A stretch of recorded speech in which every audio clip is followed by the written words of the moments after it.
बार फिर से आप सभी का स्वागत है हमारे यूट्यूब चैनल पे। दोस्तों आज के इस वीडियो में बात करेंगे UG semester 1 history important question की। आज हम लोग विद्या गैस पेपर से इंपॉर्टेंट क्वेश्चन को करने का प्रयास करेंगे। क्या होता है दोस्तों कि विद्या गैस पेपर का एक भी हम लोग को प्रश्न समझ में नहीं आता है, इसीलिए आप सभी के लिए मैं स्पेशल PDF बनाया हूँ जिसके माध्यम से आप सभी को मैं समझाने का प्रयास करूँगा। ठीक है, तो 21 फरवरी को आप सभी को एग्जाम है, फाइनल एग्जाम, इसलिए मैं आप सभी के ये PDF तैयार किया हूँ। तो प्रश्न देखेंगे यहाँ से सिर्फ और सिर्फ प्रश्न क्या पूछा गया है कि प्राचीन भारत के इतिहास के मुख्य स्रोतों का वर्णन करें। तो चलिए इसका प्रश्न का उत्तर देखते हैं। उससे पहले चैनल पे नहीं हो तो चैनल को सब्सक्राइब कर लें। तो क्या प्रश्न पूछा गया कि प्राचीन भारत के इतिहास के मुख्य स्रोतों का वर्णन करें। दोस्तों ठीक है, अगर हमें अपने इतिहास की जानकारी प्राप्त करनी हो तो हम लोग कहाँ से प्राप्त करेंगे? अगर हमें इतिहास जानना हो तो कैसे जानेंगे? तो उन चीज़ों को आपको यहाँ पर लिखना है। तो बहुत ईजी तरीके से आप लिख सकते हो कि प्राचीन भारत के इतिहास के स्रोत। पहला तो आप लिख सकते हो साहित्यिक स्रोत, दूसरा आप लिख सकते हो पुरातात्विक स्रोत और तीसरा आप लिख सकते हो यात्रा वृत्तांत। अब तीनों चीज़ों को हम लोग एक एक करके समझने का प्रयास करते हैं बहुत इजी तरीके से। दोस्तों साहित्यिक स्रोत क्या हो जाता है? जिसमें लिखित रूप से साक्ष्य प्राप्त हो। लिखित रूप यानी कि जैसे कि रामायण हो गया, वो लिखा हुआ है। ठीक है, महाभारत हो गया, वो भी लिखा हुआ है। ठीक है, आप जैसे कि लिख सकते हो आप वेदों के बारे में, ऋग्वेद, यजुर्वेद, सामवेद, ये भी आपका लिखा हुआ है। अब बुद्ध की जो कथाएं हैं, जातक कथा हो गया, ठीक है, त्रिपिटक हो गया, तो इन चीज़ों को आप अगर पढ़ते हो, इसके विषय में जानते हो तो आपको अपने इतिहास की जानकारी प्राप्त होगी, है ना। रामायण, महाभारत, तो ये आपका साहित्यिक स्रोत हो गया। ठीक है, अब देखेंगे मैं पुरातात्विक स्रोत। पुरातात्विक स्रोत में कौन कौन से आ जाएंगे? जैसे कि अभिलेख हो गए, ठीक है, सिक्के हो गए। तो इस प्रकार से जो खुदाई के दौरान हमें प्राप्त होती है, ठीक है, खुदाई के दौरान अभिलेख हो गया, स्तंभ लेख हो गया, बड़े बड़े जो चीज़ें मिलती हैं सिक्के वगैरह खुदाई के दौरान, तो ये हमें पुरातात्विक स्रोत से हम लोग प्राप्त कर सकते हैं। जैसे कि मान लीजिए खुदाई हुआ और खुदाई के दौरान बहुत ही साल पुराना कुछ सिक्का मिलता है, तो इससे हमें इतिहास के बारे में जानकारी प्राप्त होती है। तो आप यहाँ पे पुरातात्विक स्रोत लिख सकते हो। ठीक है, चलिए अब आगे देखते हैं यात्रा वृत्तांत। दोस्तों क्या है कि भारत में बहुत सारे कई यात्री आए, बहुत सारे विदेशी लोग आए, तो विदेशी लोग भी भारत के बारे में बहुत कुछ जानकारी प्राप्त की और उन्होंने भी कुछ लिखने का प्रयास किया। तो यहाँ से हमें प्राप्त चलता है। ठीक है, जैसे कि फाहियान लोग आए थे, ठीक है, चीन से आए थे, तो बहुत सारे इतिहासकार अपने विचार यहाँ पे रखे हैं, अपने विचार को यहाँ पे बताने का प्रयास किया है। तो वहाँ से भी हम लोग इतिहास को जानकारी यहाँ प्राप्त चल सकता है। ठीक है, तो यहाँ पे हम लोग प्राप्त लगा सकते हैं अपने इतिहास की।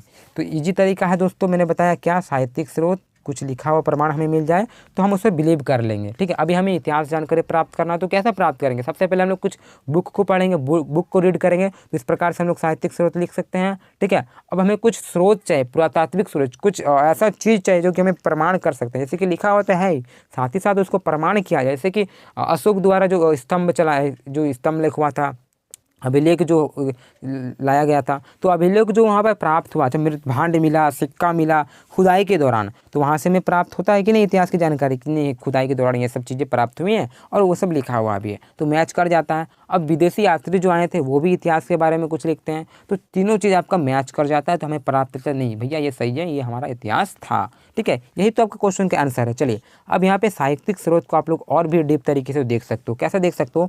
साहित्यिक स्रोत को हम लोग 3 भागों में बांट सकते हो। पहला आप सामाजिक आर्थिक धर्म ग्रंथ, फिर आपका धर्मनिरपेक्ष धर्म ग्रंथ और ऐतिहासिक रचनाएं, इन चीज़ों को आप लिख सकते हो। अब सामाजिक आर्थिक धर्म ग्रंथ क्या है दोस्तों? देखिए सामाजिक आर्थिक धर्म ग्रंथ आपका हो जाएगा हिंदू धर्म ग्रंथ, बौद्ध धर्म ग्रंथ और जैन धर्म ग्रंथ।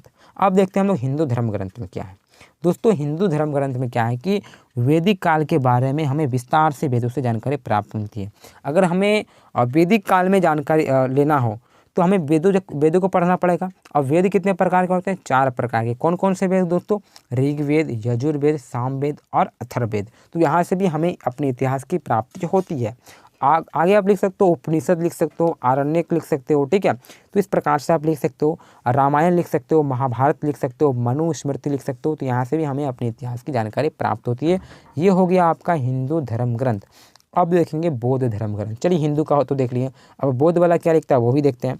देखिए बौद्ध धर्म ग्रंथ में जैसे कि ये बहुत ही ज़्यादा प्रमाणित है। ठीक है, बौद्ध धर्म ग्रंथ जैसे त्रिपिटक हो गया। ठीक है, इसमें सामाजिक आर्थिक व्यवस्था के बारे में बताया गया है, तो त्रिपिटक से भी आप अपने इतिहास की जानकारी प्राप्त कर सकते हो। फिर जातक कथाएं हो गए, बौद्ध द्वारा जो किया गया था, तो इस प्रकार से अपने इतिहास की हमें जानकारी मिलती है बौद्ध धर्म ग्रंथ से। अब यहाँ पे आपका तीसरा नंबर में होना चाहिए था जैन धर्म ग्रंथ। ठीक है, तो आपको सुधार लेना है तो जैन धर्म ग्रंथ, जैसे कि द्वैदशांक हो गया, ठीक है, भगवती सूत्र हो गया, मारुति तुंगा हो गया, तो इससे हमें प्राप्त होती है। ये आपका सभी जैन धर्म ग्रंथ से हो गया। ठीक है, चलिए आगे हम लोग देखने का प्रयास करेंगे धर्मनिरपेक्ष साहित्य। तो इसमें जैसे कि राजनीतिक आ गया, नाटक वगैरह आ गया, इससे भी हमें इतिहास की जानकारी मिलती है, ठीक है, अर्थव्यवस्था से संबंधित रचनाएँ।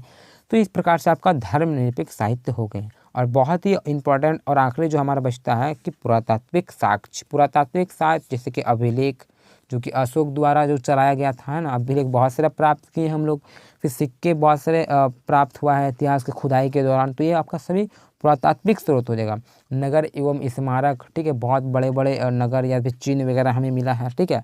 फिर अन्य स्रोत बहुत कुछ है, उन्हें भी आप लिख सकते हो, ठीक है। तो इस प्रकार से आपका इस प्रश्न का उत्तर रहा। बहुत ही ईजी तरीके से आप लिख सकते हो, ज़्यादा डीपली आपको सोचना नहीं है। उसके बाद आप अपने तरीके से, अपने हिसाब से जो आपको प्रश्न का उत्तर लगता है वो सोच के लिख लें, ठीक है। तो इसी प्रकार से हम लोग नेक्स्ट वीडियो मिलते हैं। वीडियो अच्छा लगा तो प्यारा सा लाइक कर दें और प्लीज़ अगले वीडियो के लिए कमेंट कर दें, क्योंकि वीडियो देखिए ऐसा अगर आपको लगता है कि पीडीएफ में बनाऊं तो पीडीएफ बनाऊंगा। डायरेक्ट अगर बताते हो कि मैं बुक से बताऊं तो बुक से बता दूंगा, ठीक है।